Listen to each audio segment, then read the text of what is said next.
Hello everyone, my name is Brett Landrum. We've got a lot of topics to discuss today. Everything from neurology to remote therapeutic monitoring and also about the company that Dr. Khan and I started. It's an interesting backstory. It goes back about, would you say a decade? Almost 10 years exactly. Not since we've known each other, but really since we started on this journey. I think we should start with, maybe tell us a little bit about yourself and a little background and let people know kind of what you do. And So I'm Ann Khan. I'm trained in neurology, interventional pain management, and headache medicine. I've been practicing for 25 years, and I'm a curious person. I'm always thinking of new ways to work and take care of patients. And it's been really fun for me to develop that curiosity with Brett because he's a platform developer. And we've had a great synergy together, and we've been able to develop some really innovative new ways to help people, and I'm really excited about it. Yeah, it's kind of funny to haphazardly meet someone like Dr. Khan, and the way that we actually met was about, I guess, 15 years ago or so. My wife now, my girlfriend at the time's brother, had a really close friend he always talked about and would always come and hang out. And this friend's name, his name was Colin, it's actually Dr. Khan's son. And she would come over, we'd cook gumbo, and I was always amazed by Colin's skills of preparing everything. And he's always been really passionate and was very passionate about really a lot of different things in life. And then after we after some time, things started to kind of turn south for Colin's health. Maybe you want to touch base on that a little bit. Yeah. So Colin had a hereditary brain illness, very difficult, and Brett was with us during the time of his illness and eventual death. Very difficult. He's much missed.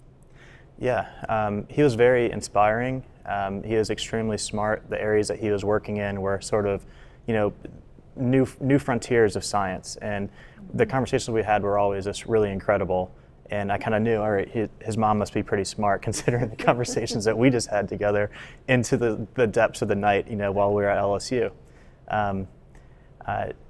During that time that Colin started to, his illness and symptoms started to show up, it was around the same time that I was developing software in the laboratory space.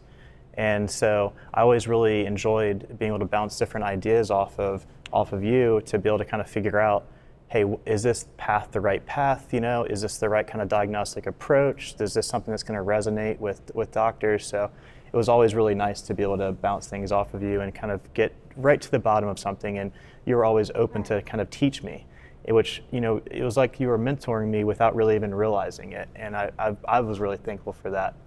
And I think that that's really kind of how Neuroglympse was really born. It was really kind of in discovery of, hey, what is out there that we can do differently? And, at the same time, building out these systems for the laboratory space. The healthcare space is shifting around constantly. What's legal, what's out there is possibilities for the way that you can deliver care. And so whenever I had founded my first tech company, really the basis of what we were developing and the systems that we were developing for were really dependent on certain truths, certain laws to be in place, certain things to be permitted. Whenever those things were changed, it made me look to other areas. And I think that's when we had a really good conversation about sort of the neurology space as a whole. And I don't know if maybe tell us a little bit about neurology and kind of how we spun this out. Right. So there's a shortage of neurologists. Patients don't have the kind of access to care that they need, and it's very difficult for the patients and the doctors, nurses, everyone. So we were just talking back and forth about this, and particularly the need for help with patients that have traumatic brain injuries. And during the time we were discussing this, I found an article that a new device was approved for diagnosing concussion using these very subtle eye movement abnormalities, which was really transformative. And that kicked off the founding of our company, Neuroglympse, in 2018. Yeah. I mean, this idea of new technology,